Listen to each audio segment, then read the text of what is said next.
Depuis 1989, des centaines d'acteurs du débat public sont venus échanger avec des étudiants et un public toujours plus large. Année après année, tous ceux qui ont participé à la Cité de la Réussite ont modestement essayé d'apporter leur pierre au débat citoyen. Partager des connaissances, s'intéresser, s'étonner, questionner, apprendre et comprendre les autres. Telles sont les valeurs simples que nous avons essayé de promouvoir depuis 2 décennies. Transmettre est consubstantiel à la nature humaine, qu'il s'agisse de la vie que l'on donne, du savoir que l'on partage, des biens que l'on lègue, des rites et croyances que l'on diffuse, oralement ou par écrit.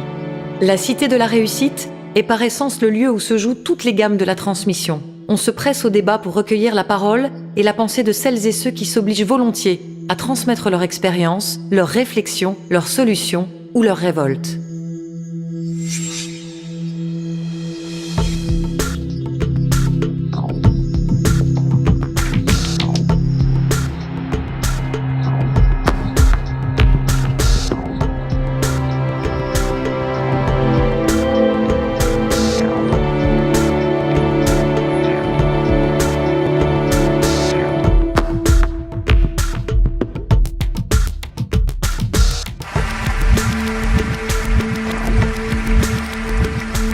Et bâtir quelque chose ensemble. On est engagé parce que vivre, c'est choisir. Ça veut dire prendre des risques. La réussite ou le succès, c'est une succession d'échecs qu'on surmonte, qu'on contourne. Il faut apprendre à apprendre. J'ai un rêve d'élever l'humanité par la danse. Quelle est l'œuvre d'art qui a pu transformer les gens autant que, je ne sais pas quoi, les 35 heures ou la retraite? Si ce n'était plus la solution McDonald's qui triomphait. Manger la même chose, penser la même chose dans tous les domaines, ça c'est le contraire de la cohésion. Cette mondialisation est au contraire une grande source de diversité. Je crois aux intelligences collectives. On fait partie d'une unité qui s'appelle l'humanité. Je pense qu'on manque plutôt de tolérance, souvent. On peut respecter quelqu'un qu'on n'aime pas, on ne peut pas aimer quelqu'un qu'on ne respecte pas. La France doit comprendre qu'elle est multiple et que la différence est une chance. Chacun sait qu'il constitue un maillon et que si ce maillon faiblit, tout s'écroule. La lâcheté générale à l'égard de la responsabilité politique. Mais l'idée, c'est d'installer que les hommes politiques sont complètement déconnectés des réalités. Nous sommes entrés dans un nouveau siècle et déjà, il est en danger. L'expérience, c'est une lanterne qu'on a dans le dos et qui éclaire le chemin parcouru. La lutte contre l'incertitude, c'est ça notre destin. L'avenir va être absolument passionnant.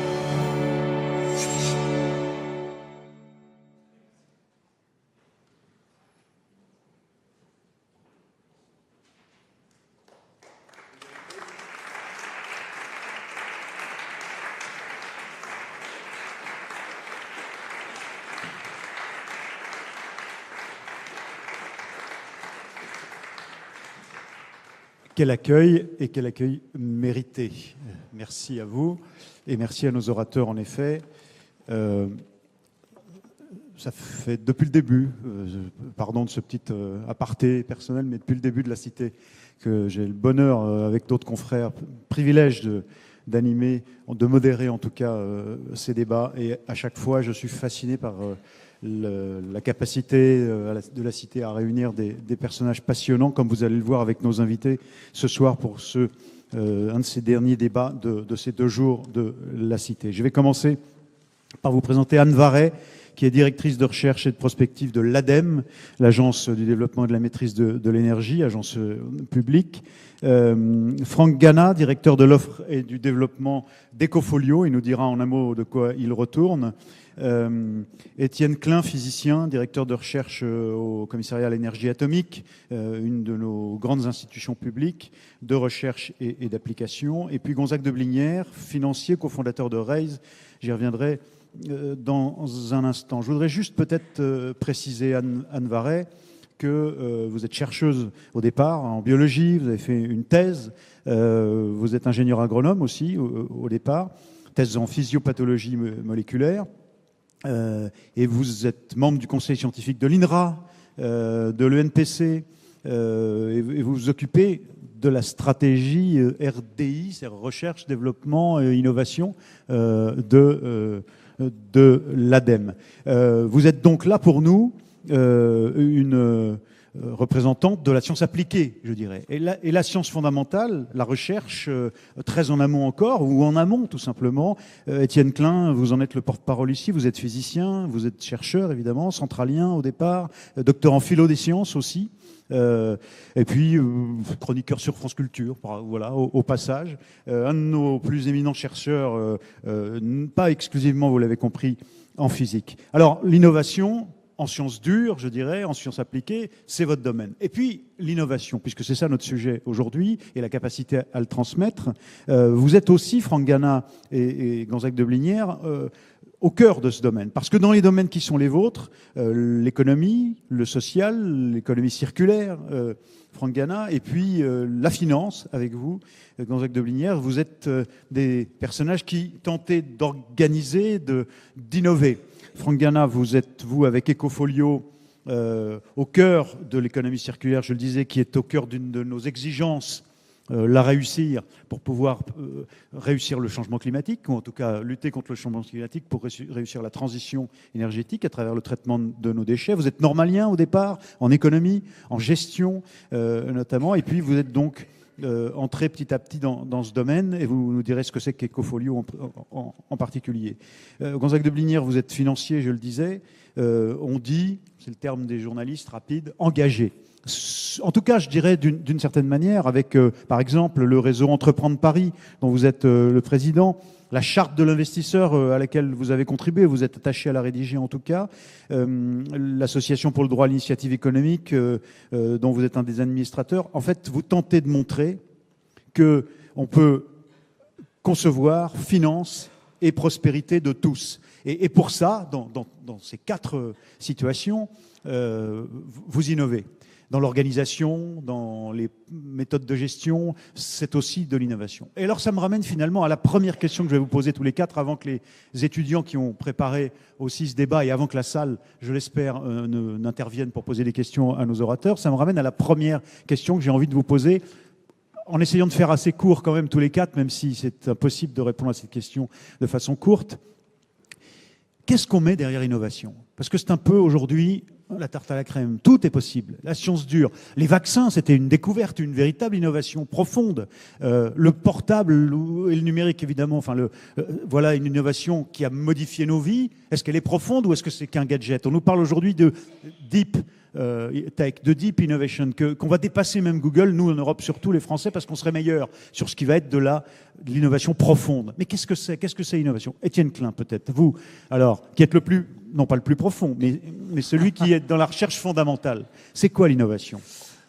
Alors c'est une très bonne question, justement, parce que, d'abord, bonsoir à toutes et à tous. C'est une bonne question parce que l'Europe, comme vous le savez, s'est donné comme objectif d'être, en 2020, l'union de l'innovation, H2020, et un document de 50 pages qui explique ce qu'on met derrière cette ambition. Et ce document contient le mot innovation 307 fois en 50 pages, ce qui est beaucoup, et il n'y est nulle part défini. Autrement dit, c'est un mot de totem qui sans doute engendrerait des controverses si on cherchait à le définir. C'est pour ça qu'il est mieux d'en parler sans le définir. Mais la question que vous soulevez, moi je vais l'étendre à une autre question qui est que, avec un ami et collègue qui s'appelle Gérald Bronner, on a regardé l'occurrence du mot innovation au cours des temps dans les discours publics. Et ce qu'on voit, c'est que le mot innovation apparaît à la fin des années 90 du siècle précédent, croît en fréquence et aujourd'hui remplace intégralement le mot progrès qui lui a disparu. Et la question est, comment se fait-il qu'un mot qui a été structurant de la modernité pendant 4 siècles, le mot progrès, ait disparu si rapidement? En fait, il commence à décliner au moment où l'innovation apparaît, où le mot innovation apparaît, et la disparition complète se fait dans le quinquennat qui va de 2007 à 2012. Ça se voit par le fait que, par exemple, tous les candidats à l'élection présidentielle de 2007 parlent de progrès dans leur discours, et en 2012, plus aucun. Et donc, le mot progrès a été remplacé par le mot innovation. Il n'en est pas le synonyme, même si on ne peut pas en donner de définition, on voit que ce n'est pas tout à fait synonyme. Et je n'ai pas le temps de développer, mais on pourrait regarder et analyser les rhétoriques dans lesquelles on place le mot innovation et les comparer aux rhétoriques dans lesquelles on plaçait le mot progrès. Et ce qu'on voit, sans que ça soit un jugement de valeur sur l'innovation elle-même, c'est que notre usage rhétorique du mot innovation ne rend pas justice à l'idée de progrès, et même la contredit. Alors pour le dire en une phrase, le discours actuel, c'est de dire il y a des défis colossaux, compétitivité des entreprises, raréfaction des ressources, changement climatique, vieillissement de la population, santé publique, etc., etc. Et l'Europe a compris qu'elle ne pourra les relever que si elle innove. Autrement dit, c'est le constat d'un état critique du présent qui sert de justification au discours sur l'innovation. Alors que la rhétorique du progrès, c'est tout à fait autre chose. Là, on a une rhétorique, pour ce qui est de l'innovation, qui est une rhétorique qui s'appuie sur un temps destructeur, corrupteur, le temps abîme les choses, et l'innovation permet de maintenir le monde en l'état. Alors que la rhétorique du progrès, c'est le temps n'est pas corrupteur du tout, il est constructeur, il est complice de notre liberté, et c'est à partir d'une certaine idée du futur qu'on a configuré de telle sorte qu'elle soit crédible. Il faut savoir comment on l'atteint. C'est pas une utopie.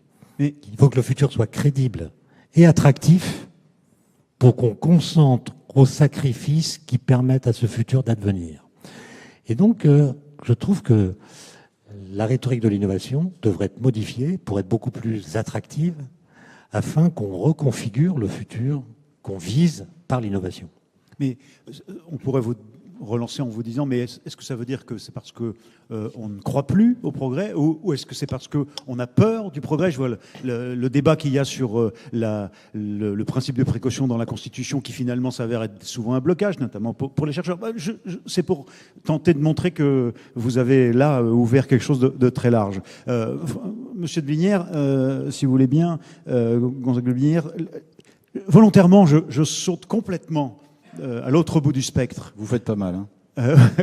C'est vous qui allez m'éviter de me faire mal si vous démontrez qu'en effet, l'innovation, c'est progrès aussi dans le domaine qui est le vôtre. Qu'est-ce que c'est l'innovation pour vous? Moi, j'ai pas de définition académique de l'innovation. On en parlait tout à l'heure avec Étienne. C'est pas des découvertes. Pour moi, l'innovation, c'est quelque chose, un produit nouveau ou un système nouveau qui, en plus, disrupte un système ancien. Quand je vois toutes les entreprises ou les startups que nous voyons, et dans le monde de l'entreprise, par exemple Blablacar, pour moi c'est de l'innovation parce que c'est un système nouveau qui disrupte un système ancien pour le bien commun de tout le monde. Donc pour moi, le mot innovation, c'est une approche nouvelle, très simplement, qui disrupte des approches anciennes, qui casse des codes anciens. Qui les bouscule. Qui les bouscule. Et il y en a certaines qu'il faut transmettre, mais ça on viendra peut-être au sujet suivant, mais il y en a d'autres qu'il faut peut-être pas transmettre, parce qu'il y en a des bonnes et des mauvaises.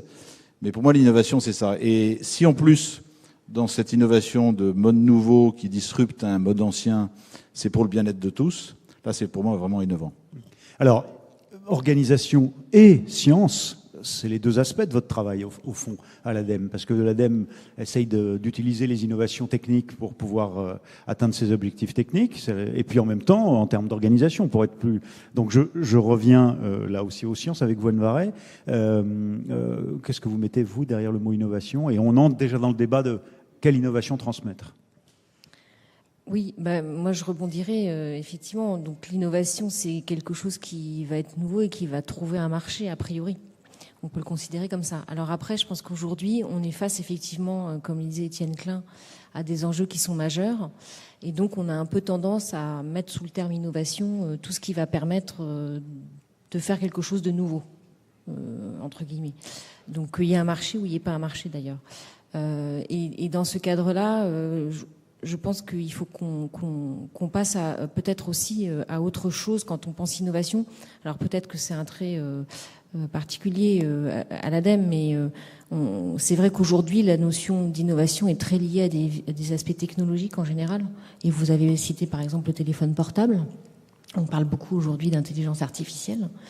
Mais il y a aussi, et notamment du fait de l'aspect critique de la situation, beaucoup de choses qui sont nouvelles et qui se passent sur le terrain, qu'on pourrait qualifier d'innovation sociale, de rupture organisationnelle. Et donc, notamment ce que fait Gonzague de Blinière en matière d'approche économique et financière me semble en faire partie. Et je pense que c'est aussi sans doute là qu'il faut qu'on recherche de nouvelles modalités pour nous permettre justement de lutter contre le dérèglement climatique. C'est vraiment un point très très fort. Alors hier, il y avait un prix qui était organisé par Citeo, c'était très intéressant. On était essentiellement sur des innovations technologiques. Ça serait intéressant de réfléchir à mieux cibler et à mieux chercher à rencontrer des innovations qui sont plus sociales. Et puis je pense qu'on en parlera un petit peu tout à l'heure également, de pouvoir réfléchir à comment innover sans forcément penser disruption ou nouvelles technologies, parce que là aussi il y a des choses à trouver.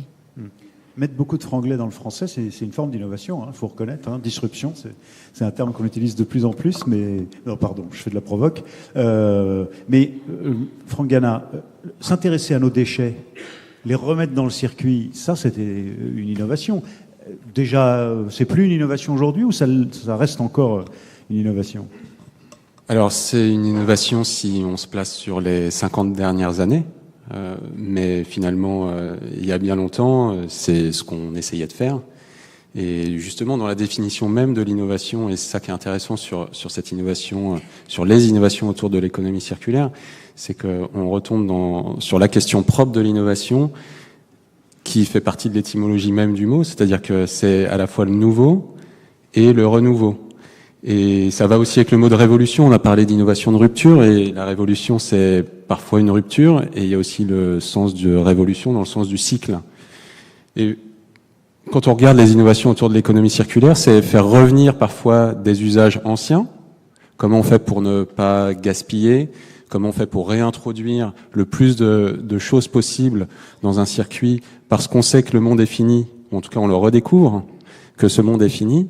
Comment on fait pour on dessert cette contrainte-là? Donc finalement, effectivement, c'est une innovation si on se place simplement sur une échelle de temps très courte.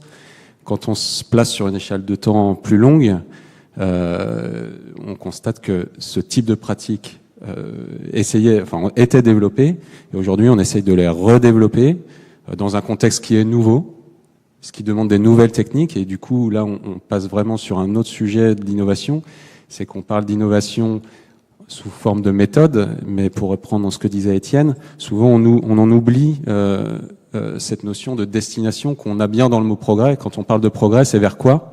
Et quand on parle d'innovation, on oublie de se poser la question vers quoi. Bon, mais alors... Et donc on ajoute les mots innovation sociale, innovation environnementale, pour justement, maintenant on commence à la réajouter, pour justement se dire, mais vers quoi on va? Parce que le mot innovation ne se suffit pas à lui-même. Bon, mais alors... On est au cœur de la question posée par ce débat. Innover, vous nous avez dit à peu près ce que ça pouvait vouloir dire. Progrès, nouveauté, évolution, nouvelles méthodes. On voit bien les difficultés que des pays comme les nôtres, en tout cas la France en particulier, a comme important pour se réformer, pour changer, pour intégrer des innovations qui vont de la technique profonde à l'organisation sociale. Comment on transmet? Un tour de table encore, et puis les étudiants. Je vous en prie. Franck Gana, puisque vous aviez la parole, si vous voulez bien. Alors, comment on transmet? Je pense que qu'est-ce qu'on transmet? Alors, je pense que les innovations en termes de communication, toute la digitalisation du monde font qu'il y a un accès à l'information qui est bien plus facile, c'est le moins qu'on puisse dire, bien plus accessible pour l'ensemble des gens. Et du coup, avant, on transmettait beaucoup de savoir. En tout cas, c'était vraiment une des choses importantes à transmettre. Mais aujourd'hui, ces informations, à défaut d'être du savoir, sont souvent accessibles facilement. Maintenant, ce qu'il faut transmettre, sans doute, c'est un cadre, une destination, une manière d'appréhender ces informations, de savoir les trier. On le voit aujourd'hui avec toutes ces questions autour des fausses vérités. Donc, sans doute que la transmission de savoir-faire, de capacité à manipuler les informations est aujourd'hui plus importante que la transmission même de l'information, voire du savoir. Donc c'est d'autres méthodes de transmission, mais qui sont tout aussi challengeantes. Anne Varret. Oui, je pense aussi qu'aujourd'hui, il faut peut-être qu'on enseigne, aux jeunes quelque part de pouvoir continuer à apprendre tout le temps. On voit bien aujourd'hui qu'on est confronté finalement, donc bon, effectivement il y a différentes formes d'innovation, ça, voilà, on l'a dit, mais en revanche, ce que je trouve très frappant, c'est que on se rend compte que ça va très très vite, notamment du fait du digital, et notamment du fait qu'on a beaucoup d'informations. Et donc, ce qui est important, c'est de pouvoir tout le temps se réinterroger. Donc, il me semble aujourd'hui que ce qui est important de transmettre, c'est cette capacité de toujours se réinterroger et d'évoluer, et toujours se remettre en cause. Et c'est aussi sans doute très structurant à terme pour la question non pas de la formation initiale, mais de la formation continue. Et là, peut-être qu'en France, il y a un vrai travail à faire pour pouvoir être tout le temps dans l'apprentissage. Après, il y a aussi la question et Franck en parlait très bien sur la question de l'économie circulaire. On retrouve parfois des comportements un petit peu ancestraux. Et donc, il y a à la fois le fait qu'il faut se mettre dans une situation où on va tout le temps apprendre, mais aussi sans doute la nécessité de quand même rester connecté à un héritage culturel. Parce qu'il y a des invariants, on le sait très bien dans la science, on réinvente toujours des choses qui ont déjà été inventées. C'est pour ça qu'il faut faire des états de l'art et de la bibliographie. Donc, je dirais qu'il y a une base scientifique et de démarche scientifique qu'il faut apprendre. Et il faut continuer d'apprendre à toujours apprendre. Je pense que c'est vraiment deux bases qui sont essentielles et qui doivent réinterroger la formation initiale. C'est évident, puisque il me semble que ça n'a pas forcément beaucoup évolué. Et qui, par ailleurs, doit nous interroger aussi sur notre capacité à accompagner en formation continue, puisqu'aujourd'hui, d'ailleurs, c'est Carlos Ghosn qui le disait très bien hier, un ingénieur, quand il sort de son école, il y a 50 ans, il allait voir apparaître des nouvelles technos qu'il allait devoir intégrer. Mais c'était pas un rythme tel qu'on l'a aujourd'hui. Et aujourd'hui, une entreprise, elle peut pas se permettre, parce que tout d'un coup, le digital ou l'intelligence artificielle arrive, de licencier je ne sais pas combien de milliers de personnes pour aller chercher les bonnes compétences. Donc ça veut dire qu'il faut sans doute apprendre tout le temps à s'adapter. Et je pense que c'est vraiment ça un enjeu majeur. Gonzague de Villiers, qu'est-ce qu'on transmet et comment ? Alors, comment transmettre ? Je pense qu'il n'y a pas de formule magique. Comment mieux transmettre ? Je pense que déjà, si on donne un sens à l'innovation qu'on a envie de transmettre, ça la rend beaucoup plus facile. Juste vous dire mon expérience. Moi, j'avais pas envie de transmettre ce que j'ai vécu dans l'économie de la finance et dans la finance de l'économie, dans toutes mes 30 années de métier. J'avais pas envie de transmettre la manière dont c'était fait. Donc j'avais envie de refaire différemment cet écosystème qu'on a créé avec Laura Guémard. Et finalement, à partir du moment où il y a un vrai sens à la manière dont on crée ce nouvel écosystème, je pense qu'il est beaucoup plus facile à transmettre. Et la preuve, c'est que, en plus, notre système, dans 30 ans, dans 40 ans, dans 50 ans, existera toujours, puisque la grande idée de départ, c'est qu'il y a le monde de l'économie et du capitalisme qui ne cesse de grandir, les richesses ne cessent de grandir. Il y a le monde associatif et des fondations qui essayent de grandir au fur et à mesure des quêtes qu'ils font dans le monde économique. Et moi, j'en avais marre, ce que je disais tout à l'heure, j'en avais marre de faire de la philanthropie tout seul le week-end et de travailler la semaine durement. D'où l'idée de créer un écosystème où on démarre de cette fondation pour aider les startups, et autour, on crée des métiers qui vont nourrir cette fondation. Et ce système est économique. Je pense que ça sera plus facile de transmettre parce qu'il y a un sens, il y a le fameux purpose qui aide, qui améliore le monde, pour créer des emplois, faut créer des employeurs. Enfin bref, on est dans l'économie, on n'est pas dans la science, et ce sens-là, ça rend plus facile la transmission parce que quelqu'un qui viendra demain prendre ma place ou faire le métier plus tard ou même dans 40 ans, à partir du moment où il gardera le sens, peut-être qu'il aura d'autres méthodes pour l'améliorer, mais au moins l'innovation, elle restera. Dans ce que vous dites, dans le sens, ce que vous mettez derrière le mot sens, on sent bien qu'il s'agit évidemment pas uniquement du sens individuel, mais du sens aussi de quelle est la raison d'être collective du projet que je porte. C'est ça aussi ce que vous appelez le sens. C'est tout à fait ça. C'est-à-dire que c'est plus facile de transmettre quelque chose qui va servir pour le bien commun de tout le monde, plutôt que de transmettre un produit qu'on va essayer de vendre de mieux en mieux. Voilà. Mais donc alors, pardon, mais précisément, je reviens sur ce que je vous disais tout à l'heure sur la question du débat qui est posé chez beaucoup de scientifiques et notamment en médecine aujourd'hui dans notre pays, avec le principe de précaution inscrit dans la Constitution. Au fond, on s'est un peu tiré une balle dans le pied en s'interdisant certaines innovations qui feraient peur et dont le sens commun, collectif en tout cas, serait perçu comme étant une menace. Bon, et du coup, on n'ose plus ou on n'ose plus faire. Je pense à Carmat, qui est en train de peut-être délocaliser ailleurs en Europe ses recherches parce que l'Agence nationale de sécurité médicale n'ose plus lui dire oui, prenez des patients qui de toute façon vont disparaître. Enfin, c'est dramatique que Carmat, qui fabrique aujourd'hui ou qui tente de fabriquer un organe très dur, évidemment, qui est le cœur, fuit la France. Est-ce que là, on n'est pas dans la contradiction absolue entre innovation et transmission à cause de cette crainte, Étienne Klein? Alors vous posez des questions vraiment difficiles d'une façon générale et surtout pour un dimanche soir, je trouve. Mais c'est vrai qu'il y a une sorte de double injonction, l'une qui tend à l'innovation. On n'a jamais autant innové que récemment. Le rythme des innovations est absolument inédit et pourtant il y a le sentiment qu'il en manque ou que ça ne va pas assez vite, alors même que nous disons nous-mêmes que nous avons du mal à suivre. C'est ça. C'est une première contradiction. Et d'autre part, si vraiment il y avait eu du progrès, on se demanderait pourquoi il faut innover autant. Voilà. Et ça rejoint ce que j'ai pas eu le temps de dire tout à l'heure, à savoir que le mot innovation, si on regarde son histoire, qui remonte au XIIIe siècle, était un mot de la théologie, qui est devenu un mot juridique. L'innovation, en fait, c'est ce qu'il faut faire pour que rien ne change. Par exemple, dans le vocabulaire juridique, au XIVe siècle, une innovation, c'est aujourd'hui ce qu'on appelle un avenant à un contrat. Donc on signe un contrat, il y a quelque chose qui est modifié dans les termes du contrat, et on ajoute une innovation pour que le contrat demeure valide. Et puis Francis Bacon, au XVIIe siècle, écrit un livre dans lequel il y a un chapitre qui s'appelle l'innovation, et il dit, en fait, il faut innover techniquement pour que les effets corrupteurs du temps soient annulés ou compensés. Il ne faut pas innover trop vite parce que sinon les effets irréversibles du temps qui passe sont irrattrapables. Il ne faut pas innover trop lentement, sinon trop rapidement, sinon l'innovation est perçue comme une étrangère. Et donc il dit qu'il faut innover au rythme du temps. Ce qui est exactement ce que nous disons aujourd'hui. Or, Francis Bacon, c'est un philosophe du XVIe siècle, donc avant les Lumières. Et c'est pour ça que moi, je n'ai rien contre l'innovation, mais je m'étonne qu'on reprenne à notre compte un discours qui date du XVIIe siècle, alors qu'après, il y a eu la philosophie des Lumières qui a complètement changé le rapport au temps.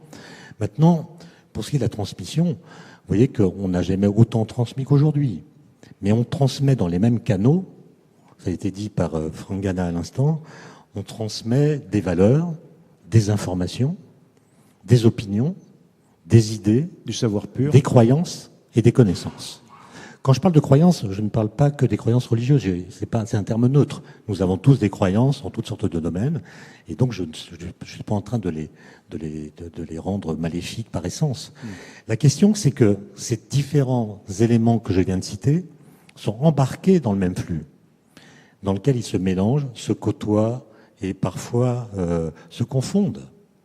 Et je pense, en tant que scientifique, que la mission, c'est de transmettre des connaissances, mais surtout de transmettre la connaissance de ces connaissances. Je veux dire par là que nous partageons, en quelque sorte. Pas seulement les sources, nous partageons tous un grand nombre de connaissances scientifiques qui font que nous avons plus de connaissances scientifiques que les physiciens du XIXe siècle, par exemple. On sait que l'atome existe, ils ne le savaient pas. On sait beaucoup de choses. On sait que la Terre est ronde, ils le savaient aussi, mais on sait que la Terre est ronde, par exemple. Et on se moque de ceux qui disent que la Terre est plate. Okay, mais combien parmi nous sont capables de dire comment on a su que la Terre était ronde? Avant de voir qu'elle était ronde par des photos de satellites. Mais on sait que la Terre est ronde depuis des millénaires. Mais si on n'est pas capable de dire à des gens qui pensent que la Terre est plate, comment nous avons su que la Terre était ronde, alors ça veut dire que nous traitons nos propres connaissances comme des croyances. C'est-à-dire nous nous rangeons derrière des arguments d'autorité sans être capables de dire comment dans l'histoire des idées, le fait que la Terre est ronde s'est imposé. Et c'est ça, moi, qui m'inquiète le plus, parce que chacun a quand même vu qu'il y a une bagarre aujourd'hui assez intense entre les connaissances et les croyances. Et si les connaissances sont si mal connues de ceux qui les possèdent, alors il y a des chances que le prosélytisme des croyants l'emporte sur les connaissances des savants. C'est-à-dire que quand on voit le débat, pas uniquement aux États-Unis, sur le fait de transmettre ou non l'idée que de l'évolution de l'homme entre ceux qui pensent Adam et Ève simplement et puis ceux qui pensent comme Darwin, enfin qui enseignent le darwinisme, c'est quand même stupéfiant comme controverse. Mais c'est celle que vous pointez du doigt. Il faut respecter ceux qui... Oui, mais quand Trump dit, par exemple, qu'il l'affaire du changement climatique, c'est une affaire d'opinion, et lui a le droit d'avoir son opinion alors qu'il sait même pas faire une règle de 3, on peut se moquer de lui, mais ça a été préparé par tout un courant intellectuel. C'est ça. Qu'on appelle le relativisme radical, qui consiste à dire que la science est une démarche de connaissance comme les autres, qui n'a pas à se prévaloir d'un rapport plus vrai avec la vérité, justement. Et le terrain a été préparé pour que, sur ces questions-là, chacun puisse dire sa vérité sans jamais la confronter à l'objectivation des connaissances. Mmh. Et la post-vérité, c'est un peu ça. C'est pas Trump qui l'a inventé. Ça a été inventé dans les années 90 par un Américain qui était en fait un réfugié yougoslave, qui a écrit un livre dans lequel il théorise la post-vérité en disant, nous les Américains, maintenant, nous demandons à notre gouvernement de nous cacher les vérités qui nous dérangent. C'était après la première guerre du Golfe, quand l'État américain avait menti sur les armes de destruction massive de Saddam Hussein, et puis Nixon avait menti pendant la guerre du Vietnam. En gros, le peuple américain, c'était ironique évidemment, demande que le gouvernement le protège de la vérité. Mais il ne faut pas mentir sur sa maîtresse, en revanche, là-bas. Alors... il ne faut même pas en avoir. Alors, les étudiants, et pour une première série de questions, et puis ensuite, mesdames et messieurs, si vous voulez poser des questions aussi, bien sûr. Je vous en prie. Alors, je vais demander d'abord à Sarah Godin de la Sorbonne 1, c'est ça? Sarah, je vous en prie. Le micro fonctionne, celui-là. Parlez bien dedans, fort. Oui, voilà. c'est bon. Ma question porte sur l'association entre transmission et innovation. Vous semblez tous convenir qu'il y a une forme de lien. Je pense qu'on ne vous entend pas par le micro. Là, pour l'instant... Là, vous m'entendez? Ah oui, là, c'est bon. Ouais, merci. Ma question porte sur l'association entre le terme de transmission et d'innovation, puisque ici, vous semblez montrer qu'il y a un lien presque évident, alors qu'au contraire, on peut penser que parfois l'innovation va laisser certains individus de côté et que tout le monde n'est pas à même de faire face aux innovations. Merci. Mademoiselle, votre question, Constance Albouz, de Subbiotech, une école de biologie. De biotechnologie, oui. Moi, ce serait une question sur la contradiction entre l'innovation et la transmission. Est-ce qu'on peut réellement innover sans transmettre? Merci. Et Peter Ed, vous êtes, futur centralien, centrale Supélec. Merci, en tout cas, de venir ici pour répondre à nos questions. Donc moi, ma question portait sur des thèmes un peu différents. C'était la façon dont on innove aujourd'hui. En fait, l'innovation est souvent conçue selon le prisme de la croissance aujourd'hui. On a parlé du progrès, par exemple, aussi une question intéressante, et du toujours plus. Peut-on aujourd'hui innover avec moins? Merci. Alors, par quel bout voulez-vous prendre ces trois questions? À quoi voulez-vous répondre? Vous êtes totalement libre, évidemment. Je vous en prie. Anne Varret, Gonzague, Blinière, Klein, Gonzague, Blinière. Oh, allez, pardon. Oui. Bon, moi, j'ai toujours un petit peu un tropisme entrepreneurial, puisque quand on regarde depuis 10 ans tous les grands groupes français ou étrangers, ils sont tous à la recherche de l'open innovation, des incubateurs, ils font des labs, bref. Mais ça, c'est un constat d'échec terrible.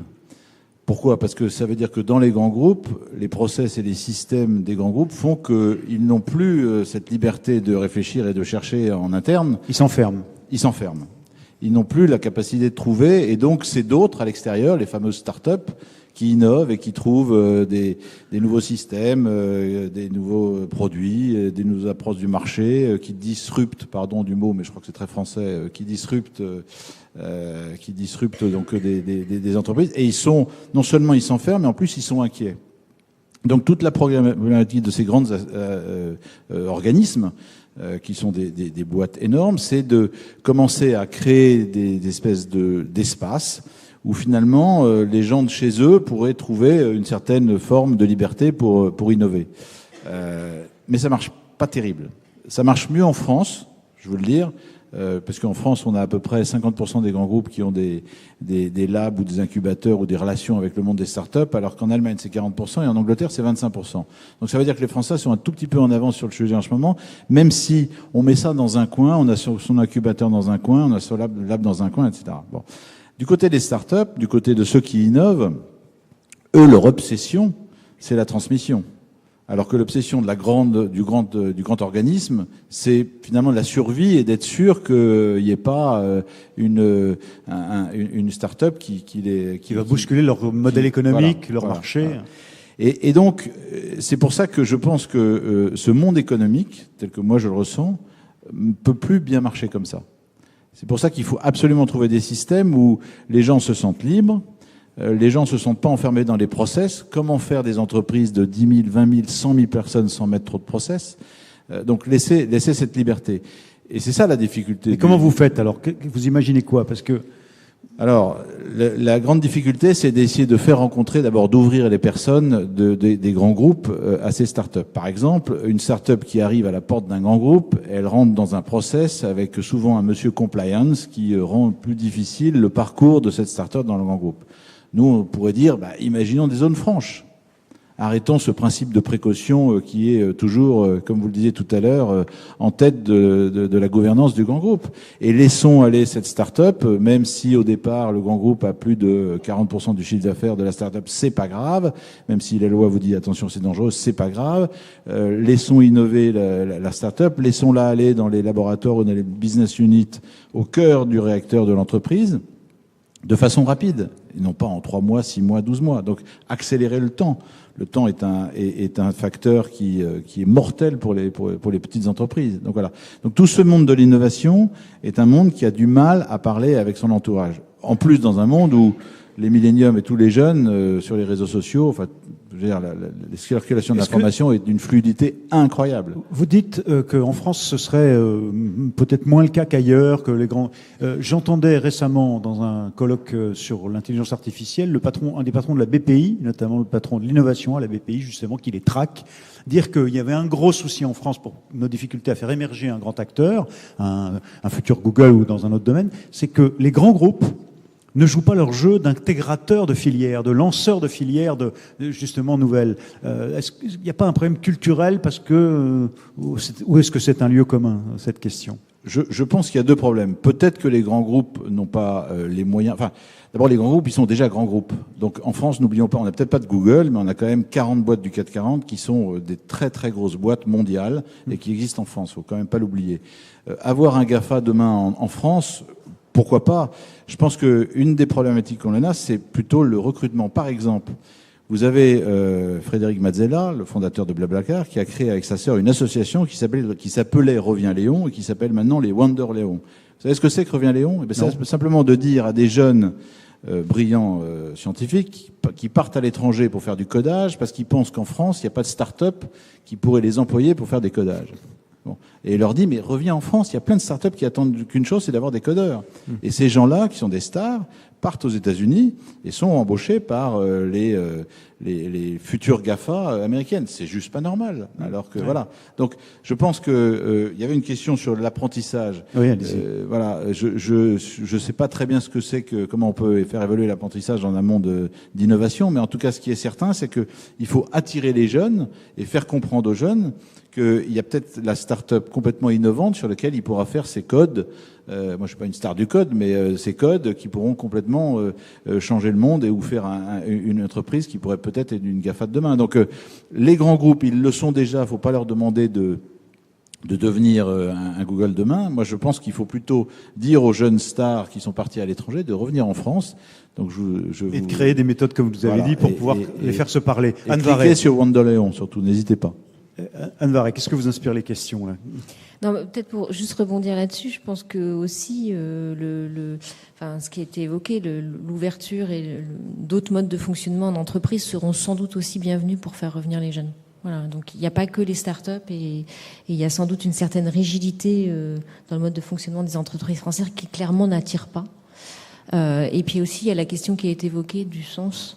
De redonner du sens, et ça reste un vrai sujet pour les jeunes aujourd'hui, et on voit bien qu'ils vont dans des entreprises qui sont dans des structures plutôt décloisonnées et où il y a un vrai sens. Donc voilà, mais ça c'est voilà. Après sur les startups, on en parlait, je crois, c'était hier, une certaine surprise aussi en France en fait, les gens quelque part créent des startups pour être dans un objectif d'être achetés le plus rapidement possible. Je m'interroge, est-ce que c'est vraiment ça qu'il faut rechercher? Ils ne cherchent pas forcément à grossir, en fait. Donc il y a aussi là sans doute quelque chose en termes de culture ou d'apprentissage autour de l'innovation qu'il faudrait sans doute... Il n'y a pas qu'en France.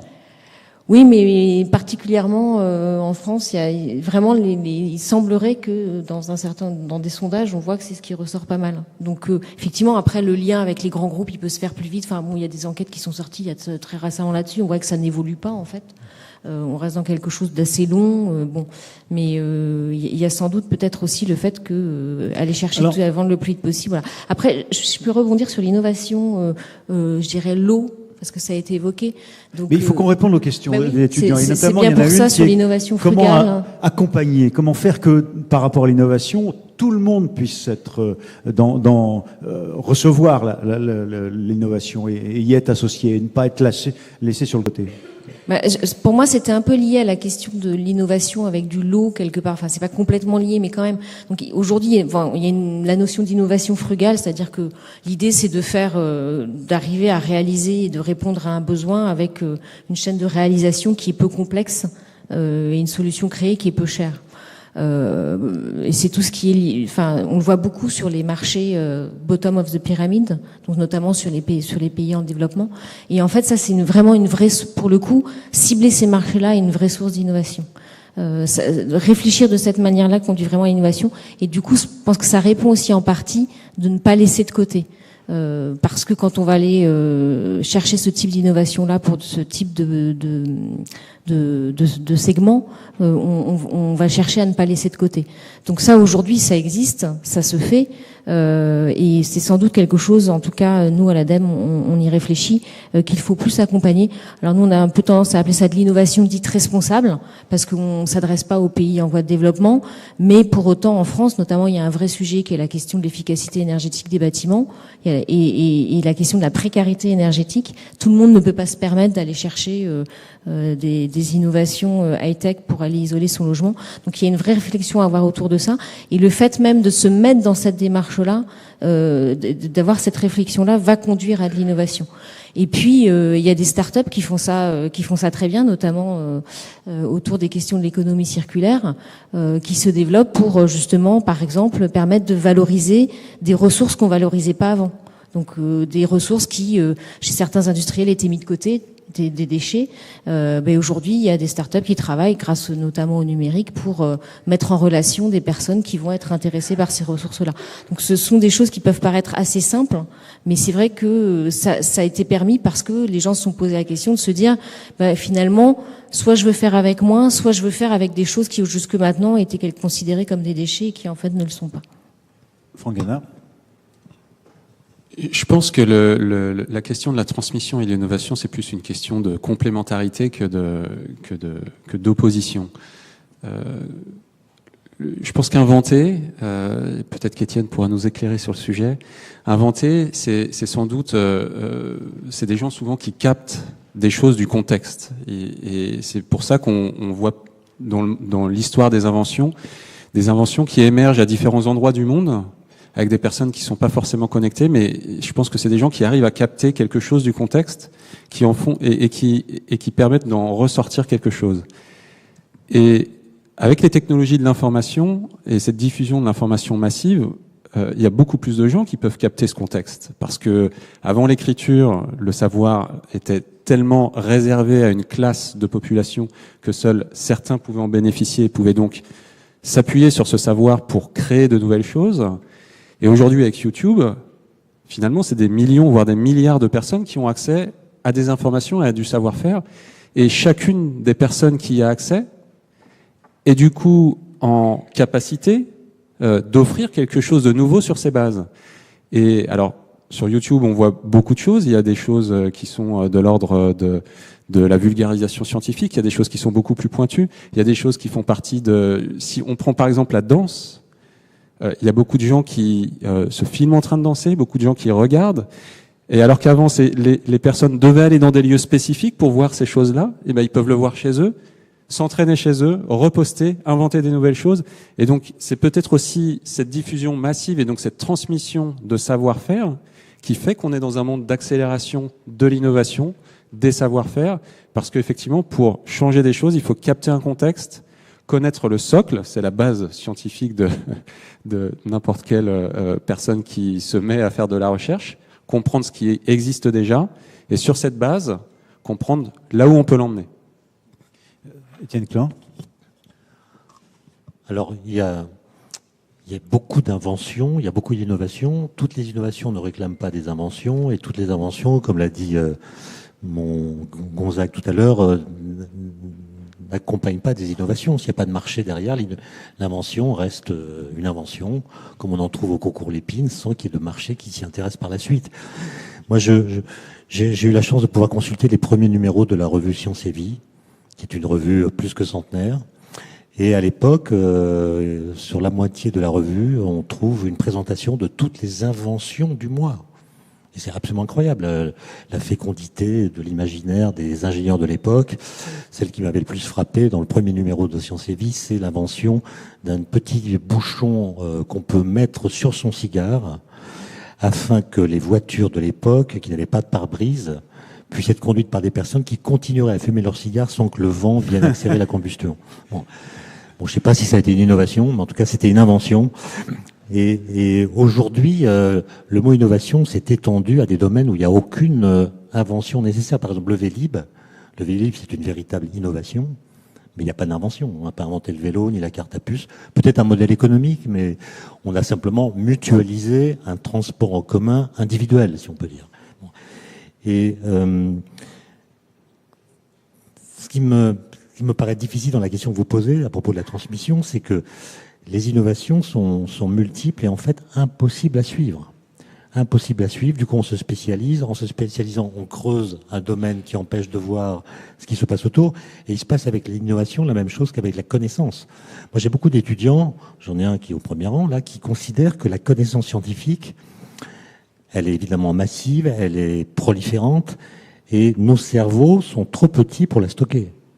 Et donc ils ont un rapport à la connaissance qui... C'est vrai ou c'est faux? C'est-à-dire qu'ils considèrent que la connaissance leur est périphérique. Ils savent qu'elle est là, autour d'eux, dans des données, apprendre à la gérer que de l'apprendre dans des ordinateurs, réellement. même dans le téléphone. Et ce qu'ils apprennent à faire, c'est aller la chercher en cas de besoin. En cas de besoin. Mais c'est pas quelque chose qu'ils vont porter en eux, comme la philosophie humaniste invitait à le faire.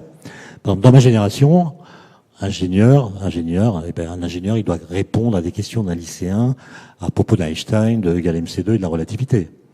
Ça fait partie d'un héritage qu'il a reçu, et même s'il n'en a pas l'usage dans son propre métier, il doit être capable de le transmettre à des jeunes gens qui lui poseraient des questions. Pour les nouvelles générations, je pense que cette obligation presque éthique a complètement disparu, et on peut être ingénieur sans se sentir capable d'expliquer la théorie de la relativité, qui du coup se perd.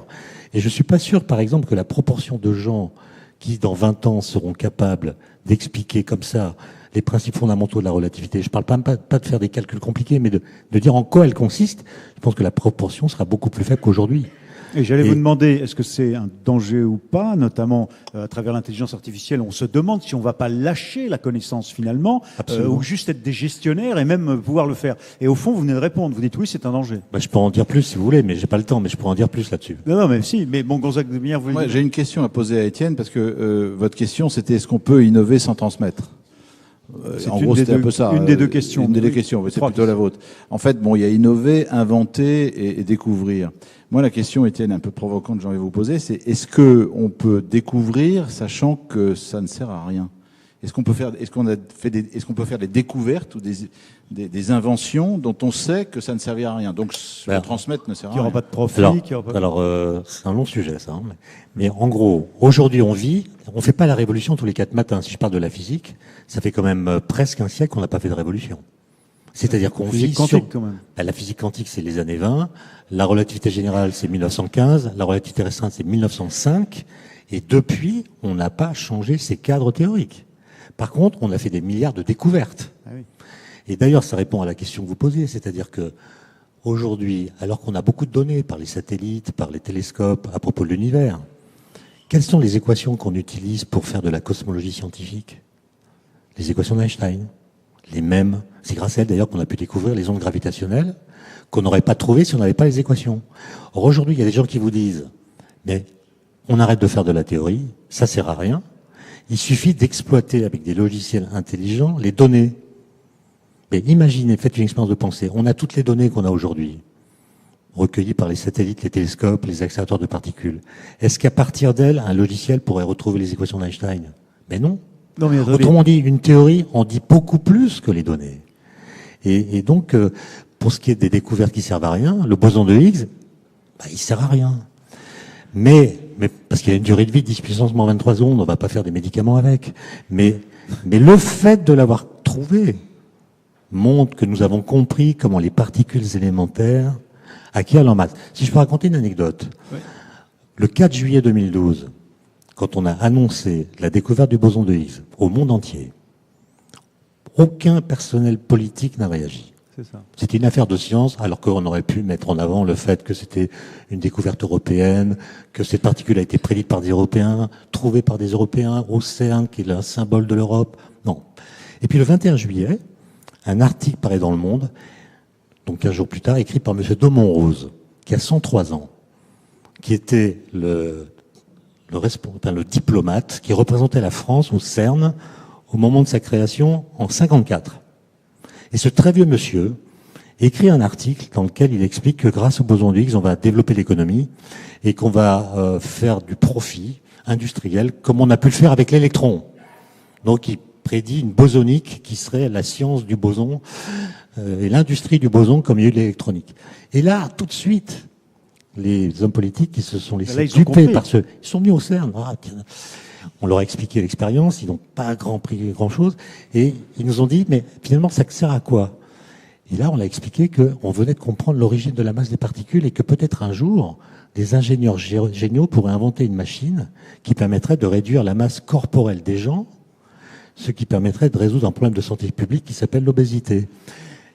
Et ils nous ont cru, alors que c'était une blague. Ce qui veut dire que, en ces matières-là, on peut raconter à peu près n'importe quoi. Et donc, ce qu'il faut transmettre, c'est les armes critiques qui permettent de nous alerter quand on nous raconte n'importe quoi. Oui, non mais très bien, mais finalement, vous venez de nous montrer à quel point il faut être dans la relativité. C'est quand même difficile d'en vouloir aux politiques qui n'en savent pas autant que les savants. Ma question, c'est, alors que vous avez écrit vous-même plusieurs livres sur le savoir et sur Einstein, mais c'est votre dernier bouquin sur Einstein, est-ce que des savants de cette nature, dans un contexte où les méthodes sur la transmission sont en train de changer et qu'une partie des étudiants, il faut espérer que pas tous, mais se disent « je serai un bon gestionnaire de la connaissance plutôt qu'un inventeur », est-ce qu'on peut quand même encore aujourd'hui, et pas qu'en France, faire émerger des Einstein, des cerveaux totalement libres et qui vont chercher, mais vraiment pour trouver autre chose? Certes, mais Einstein, il a pas vraiment d'équivalence. C'est pas le type le plus intelligent de l'histoire, Einstein. Hein. Non, mais par contre, il a une façon d'interroger le réel qui est vraiment Poincaré avant avait. Et Einstein a fait des révolutions scientifiques, mais il a aussi déposé beaucoup de brevets. Il a déposé 40 brevets. Il a inventé des appareils auditifs. Il a inventé un système, un voltmètre pour mesurer des tensions très basses. Il a inventé un réfrigérateur avec la pompe électromagnétique, parce qu'en 1925, il y avait beaucoup de gens qui mouraient à cause de déficience des premiers systèmes réfrigérants. Il en a inventé un qui faisait un bruit de chacal, comme il disait. Donc il n'a pas été une innovation au sens où il n'a pas été très commercialisé, mais il a beaucoup trouvé d'applications à différents problèmes de physique. Aujourd'hui, la physique, elle est Elle n'est pas du tout dans la situation de crise qu'Einstein a rencontrée, qui lui a permis d'ailleurs de développer son génie. Aujourd'hui, il y a des problèmes théoriques très profonds, mais qui sont dans des secteurs où les innovations qui en découleront sont sans doute très faibles. C'est pas celui qui va unifier la physique quantique et la relativité générale qui va ouvrir un champ énorme à l'innovation. Et donc je pense que... Mais le boson de Higgs, par exemple, c'est un personnage, c'est une équipe, c'est... L'idée théorique, c'est 3 personnes, 2 ensemble, une indépendante, en même temps, en 1964. Et la découverte expérimentale, qui a demandé 48 ans de travaux, c'est des milliers de gens. Des milliers de gens. Alors, la salle, peut-être, si vous voulez bien. Alors, peut-être monsieur là-bas, un jeune homme, qui voudra aussi éventuellement... monsieur là-bas, voilà. Manifestez-vous pacifiquement, mais manifestez-vous si vous voulez bien. Je vous en prie, présentez-vous et posez votre question. Je m'appelle El Aboudi Khalid, je suis jeune ingénieur et j'ai quoi une question en mathématiques appliquées. J'ai une question, si nous voulons accorder beaucoup d'importance à l'innovation, quel degré d'importance faudrait accorder à la recherche fondamentale? Donc pour un budget commun, quel pourcentage donneriez-vous à chacun des 2 domaines? Vous donneriez-vous 50% à l'un à l'autre ou 70%? Voilà. Merci. Autre question qui viendrait de la salle. Madame ici, voilà, présentez-vous, je vous en prie. Bonsoir, je suis chef d'entreprise, je dirige un organisme de formation professionnelle et il y a 2 mots qui m'ont percuté ce soir, qui ont été cités par vous, Monsieur Klein, qui sont la lutte, enfin la bataille entre les connaissances et les croyances. Et il y a un autre mot qui vient me percuter, qui est celui de la conscience. J'ai l'impression que dans le thème de la transmission et de l'innovation, il y a quelque chose que moi je vis régulièrement, c'est quelle conscience ont les gens que je rencontre dans les entreprises. On s'occupe d'entreprises du secteur marchand et du secteur social. Il y a une innovation, enfin, nos clients nous disent qu'on est innovant, alors que moi je trouve qu'on est plutôt, on remet au goût du jour les fondamentaux. Et pour moi, il y a une innovation qui est forte, c'est prendre conscience de nos fondamentaux humains, qui sont pas du tout numériques, qui sont l'écoute, qui sont quelle autorisation un manager se donne pour libérer les compétences de ses équipes. J'accompagne pas mal de leaders femmes. Quelles autorisations en tant que femme je me donne pour diriger mon équipe, non pas comme une féministe, mais au féminin. Et dans la transmission, il y a aussi... Est-ce que, ma question est, dans la transmission telle que vous l'entendez, est-ce que le retour aux fondamentaux et la conscience des fondamentaux entre en ligne de compte? Merci. Est-ce qu'il y a une 3e question venant de la... Oui, tout à fait au fond. Monsieur, je vous en prie. Bonjour, je me présente, Henri Binabou, ingénieur en informatique. Ma question est peut-être, elle a muté depuis tout à l'heure. En fait, la question c'est la grenouille au fond d'un puits ne connaît pas la haute mer. Donc toutes les évocations qu'on a, on en a parlé tout à l'heure. On n'a pas parlé de sérendipité, pluridisciplinarité. Et un autre concept qui existe aux États-Unis, c'est la Singularity University, c'est-à-dire une université qui réunit à la fois un think tank, un centre de recherche, et puis derrière des startups, des entreprises. Donc quelque chose qui permettrait de mettre de la fluidité et faire en sorte qu'il y ait l'émergence et la mise en pratique de l'innovation. Voilà. Et qui on met ensemble pour trouver des nouvelles idées et aller au-delà de l'open. Tout à fait, voilà. Merci. Voilà. Alors, 3 questions. L'humain, la recherche fondamentale, et puis la méthode. Les méthodes. Franck Gallin. Alors pour répondre à la dernière question, on était hier soir dans ce même amphithéâtre en train de récompenser des startups du monde de l'économie circulaire. Et dans la salle, il y avait des centres techniques, donc qui font de la recherche appliquée. Il y avait des chercheurs qui faisaient de la recherche fondamentale. Il y avait des entreprises. Il y avait des représentants des pouvoirs publics. Donc il n'y a pas besoin d'aller aux États-Unis pour voir ce genre de choses. On peut le voir à la Sorbonne, et c'était hier soir. Et par contre, ce qui est vraiment important, c'est que, et on en parlait tout à l'heure sur cette notion de progrès, et pour revenir à la deuxième question sur les fondamentaux, c'est que aujourd'hui, avec toutes les innovations, je pense que l'humanité est en capacité de faire beaucoup de choses. Alors qu'avant, quand on innovait, c'est parce qu'on était empêché en termes de capacité. Et du coup, la question des fondamentaux et de ce qu'on veut vraiment, puisqu'on peut faire plus que ce qu'on voudrait, elle mérite d'être posée. Et c'est cette question qui se pose dans le progrès, vers quoi on va. Puisque maintenant on peut faire beaucoup plus que ce qu'on voudrait, il faut se poser la question de ce qu'on veut.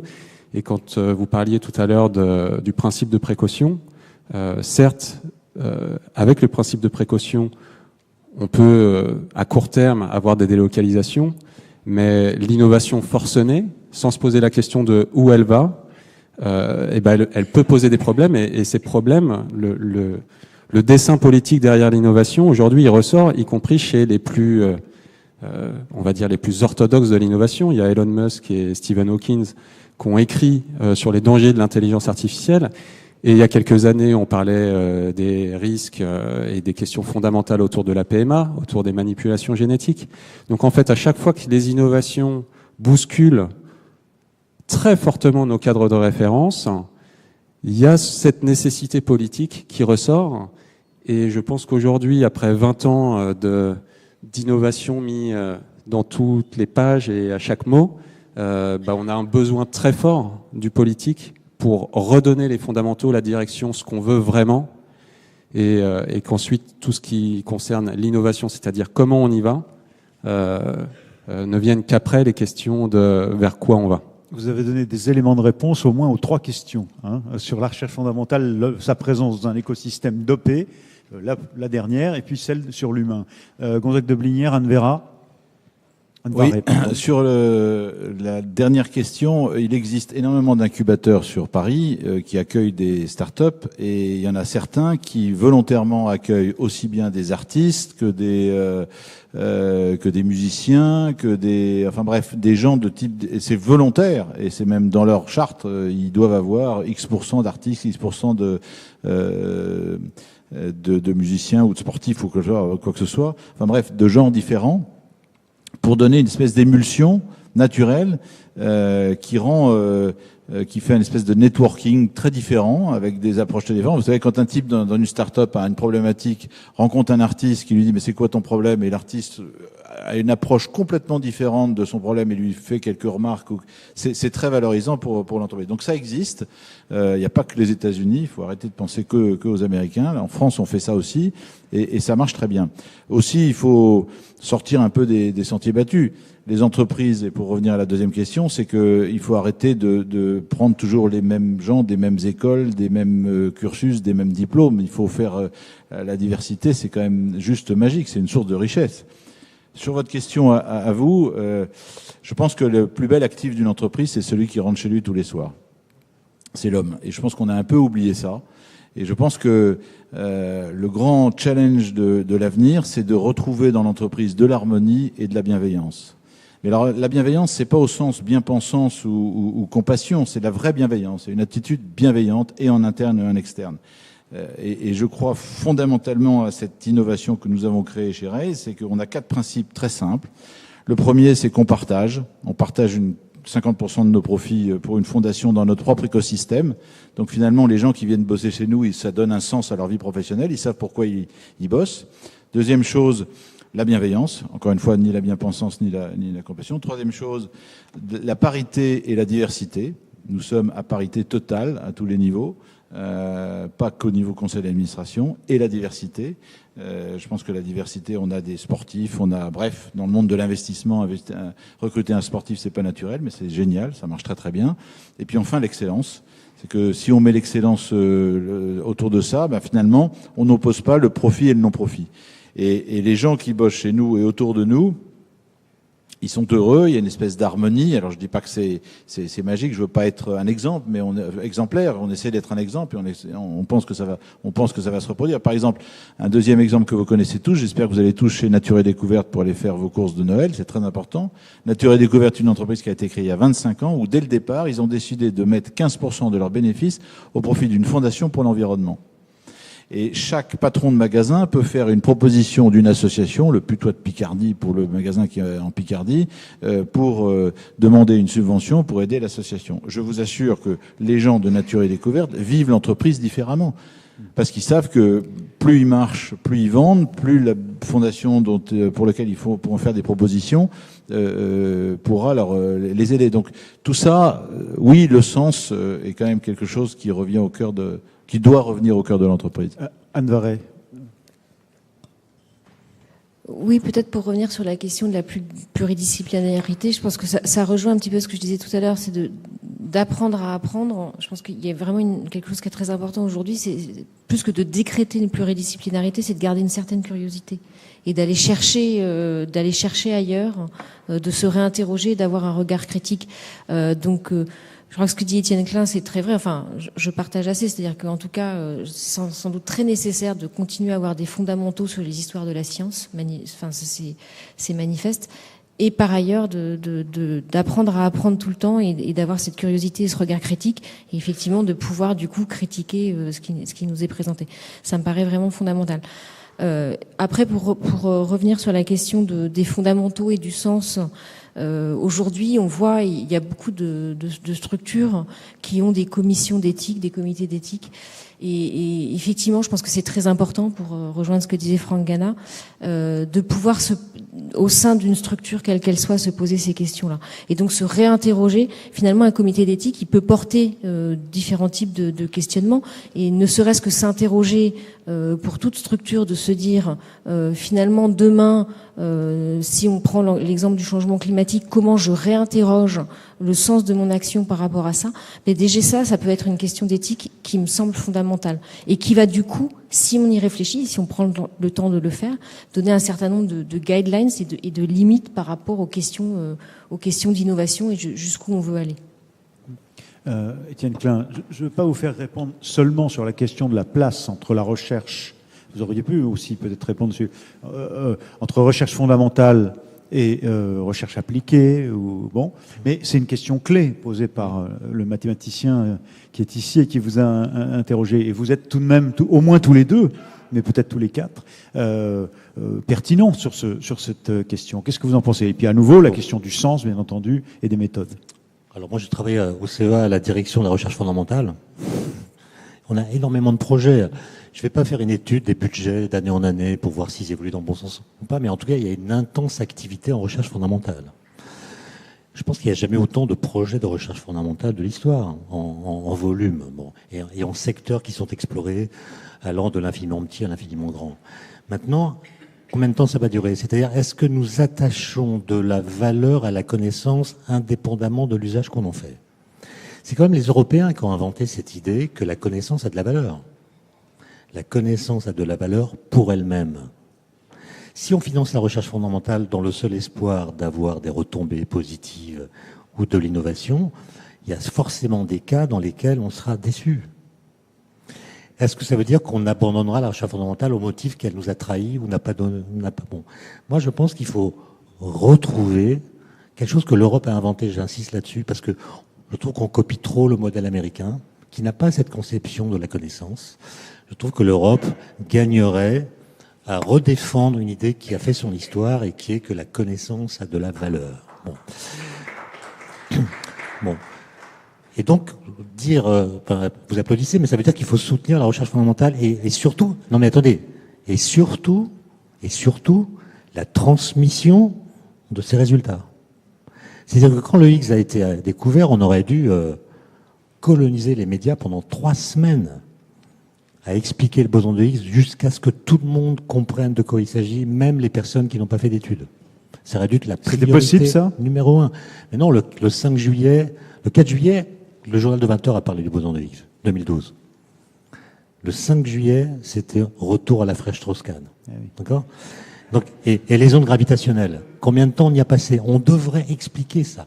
Et les gens tomberaient de leur chaise quand ils comprendront comment on a détecté ces ondes, ce à quoi elles correspondent, comment Einstein les a prédites, comment ils ne croyaient pas qu'on pourrait les découvrir. Il les a finalement découvertes parce qu'elles ont été mises par 2 trous noirs confusionnés. Les gens seraient par terre. Peut-être que Macron, c'est le fruit de les bosons de Higgs. Et on se prive de cette jouissance de la connaissance, si vous voulez. C'est dommage. Maintenant, le mot innovation qui a été associé au sens, plusieurs personnes autour de la table l'ont prononcé, une dame dans la salle également. En fait, l'idée de progrès, je reviens sur elle, parce que Kant a écrit un petit livre sur le progrès qui s'appelle « Qu'est-ce que les Lumières ?», dans lequel il dit l'idée de progrès, elle est à la fois consolante et sacrificielle. Consolante parce qu'elle nous console des malheurs du présent en nous projetant vers un futur qui sera meilleur pour nos enfants, et elle est sacrificielle parce qu'elle donne sens, elle console aussi parce qu'elle donne sens au sacrifice qu'elle impose. Le progrès n'est pas automatique, et si on veut faire advenir du nouveau, il faut travailler. Il faut, comme il dit, sacrifier du présent personnel au nom d'un futur collectif. Et si nous avons abandonné l'idée de progrès, c'est simplement parce que nous sommes incapables de dessiner un futur collectif. Et du coup, l'innovation, elle est interrogée pour elle-même, et non pas en vue d'un destin qu'elle permettrait d'atteindre. Et ce qui lui manque, c'est le sens. Moi, je suis pas pour le retour du sacrifice. Parce qu'au nom de quoi on se sacrifierait? Mais au moins que l'innovation soit associée à un sens qui ne soit pas seulement la survie. On dit aux gens dans les entreprises, si vous n'innovez pas, la boîte coule. C'est quand même pas très excitant. C'est un signal assez mortifère. Est-ce qu'on pourrait pas trouver un signal plus positif qui parle de la joie d'inventer, de la joie de créer, de la joie de transmettre aussi? Être professeur, c'est comme un métier assez enthousiasmant. Il y a aussi le sonnant et le trébuchant, c'est-à-dire qu'il y a des entreprises qui disent si vous n'innovez pas, la boîte peut couler, puis si vous innovez, en revanche, on vous rémunérera sur ce qui est aussi une motivation. Et puis il y a la joie tout court, mais on peut comprendre. Moi, j'ai pas remarqué que les gens les plus riches avaient l'air les plus heureux. Ça, c'est un autre. Alors, ce sera pour dans 2 ans, la prochaine Cité de la Réussite. Je vais suggérer qu'on reprenne absolument. Alors, mais j'en connais pas assez. Il nous reste 5 minutes, donc. Vous allez me pardonner si je donne la parole à nos orateurs pour conclure. En conclusion, je voudrais juste me permettre un petit... Parce que en préparant, j'étais allé feuilleter vos chroniques sur France Culture. Et vous avez démarré, parce que vous y a toujours une pointe d'humour et de décalage, vous disiez la vérité est-elle relative? Vous voyez, vous l'évoquiez tout à l'heure. C'était une chronique à un moment donné sur un bouquin, on va pas revenir là-dessus, mais vous demandiez à vos auditeurs, est-ce que vous avez remarqué que l'expression la vérité, avec toutes les lettres de la vérité, c'est l'anagramme de relative. Voilà. Et vous jouiez là-dessus. Alors, je vous demande pas de finir sur la vérité, mais qu'est-ce que vous voulez qu'on retienne de cette idée de relativité de l'innovation et de la difficulté à la transmettre ou pas, les uns et les autres? Peut-être, pour conclure, je vous ai pas toujours donné la parole la première sur ce point. Quels sont les messages clés que vous qui êtes à la fois aux manettes, à la manœuvre, les mains dans le cambouis pour faire avancer la conscience française et notre organisation collective pour aller vers la transition énergétique, et qui en même temps est vigilante sur tout ce qui se passe en termes d'innovation pour essayer de l'intégrer, quels sont les points clés que vous voulez qu'on retienne?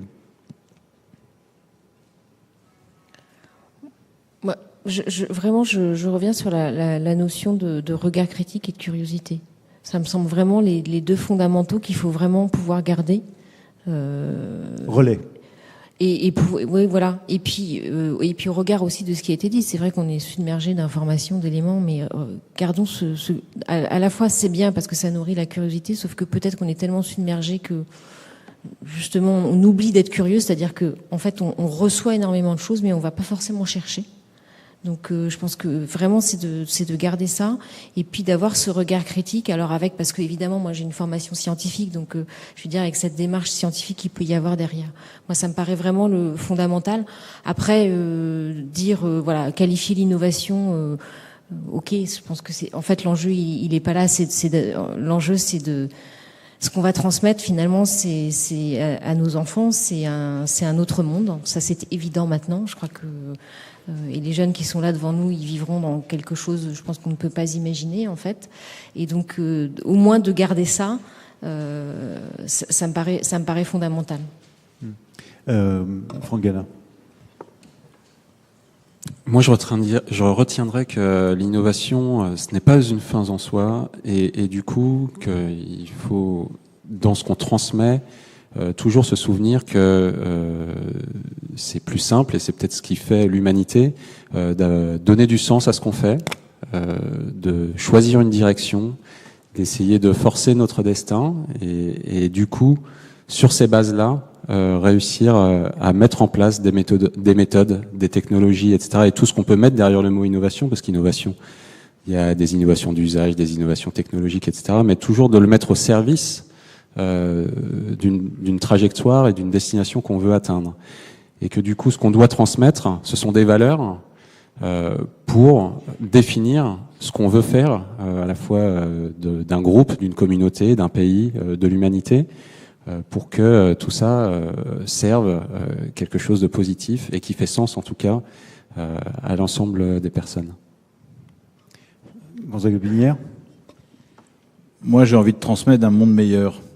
Et pour transmettre un monde meilleur, il faut avoir l'envie d'innover. Parce que l'innovation, c'est pas un truc qui vous tombe comme ça, comme une étoile sur la tête, ou tout d'un coup, vous vous réveillez un matin en disant « Tiens, j'ai une idée ». Je pense qu'il faut beaucoup d'énergie pour innover et changer les choses. Comme je pense qu'il faut beaucoup d'énergie pour chercher et découvrir. En tout cas, l'innovation telle que moi je la conçois dans un écosystème économique, ça demande beaucoup d'énergie. Comme j'ai envie de transmettre un monde meilleur, je pense que j'aurai plus de facilité à le faire si je donne un vrai sens à cette innovation économique qui existe. Il y en a plein d'autres, bien sûr. Mais encore une fois, s'il y avait un message à laisser passer, je pense qu'il faut avoir de l'envie. L'envie, c'est très important. L'envie de critiquer, l'envie de découvrir, l'envie d'innover, c'est pas tous les matins, on n'a pas envie de changer les choses, mais quand on l'a chevillé au corps, je pense qu'on peut aller très loin et on peut voir grand. Étienne Klein. Bon, alors je reviens sur cette idée de progrès, parce que en fait, c'est une idée qui donnait sens à l'histoire. L'idée de progrès donne sens à l'histoire en mettant la société en crise, c'est-à-dire en l'invitant à se comparer à ce qu'elle pourrait être. Donc, on parle de crise depuis l'idée de progrès, c'est-à-dire on pense une autre société qui met la nôtre en crise puisque la société qu'on pense est meilleure que la situation dans laquelle on est. Bon. Maintenant, l'innovation, c'est un peu autre chose. L'innovation, elle change les choses par définition. Donc elle nous permet de faire l'histoire. Nous voyons que ce qui se passe ne s'est jamais passé. Il y a de l'inédit qui advient. Mais elle ne nous dit pas quelle histoire nous faisons. Nous faisons l'histoire sans savoir dire quelle histoire nous faisons, de sorte que 2050 est très lointain, pas configuré du tout, ce qui crée de l'angoisse.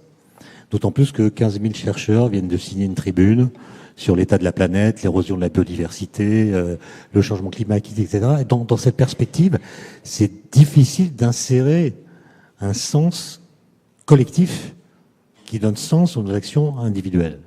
Et c'est quand même ça qu'il faut essayer de faire. Vous avez dit que la vérité était l'anagramme de relative, mais ça ne veut pas dire que tout est relatif. Car si tout était relatif, il serait relatif que tout est relatif.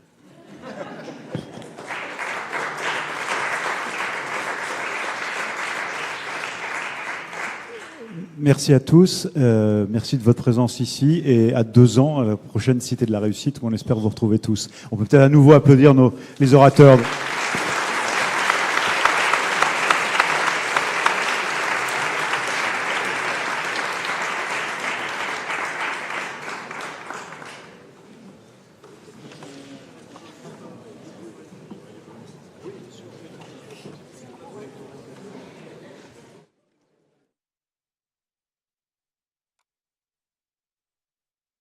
On m'a vu dans le Vercors sauter à l'élastique, voleur d'amphores au fond des criques. J'ai fait la cour à des murennes, j'ai fait l'amour, j'ai fait le...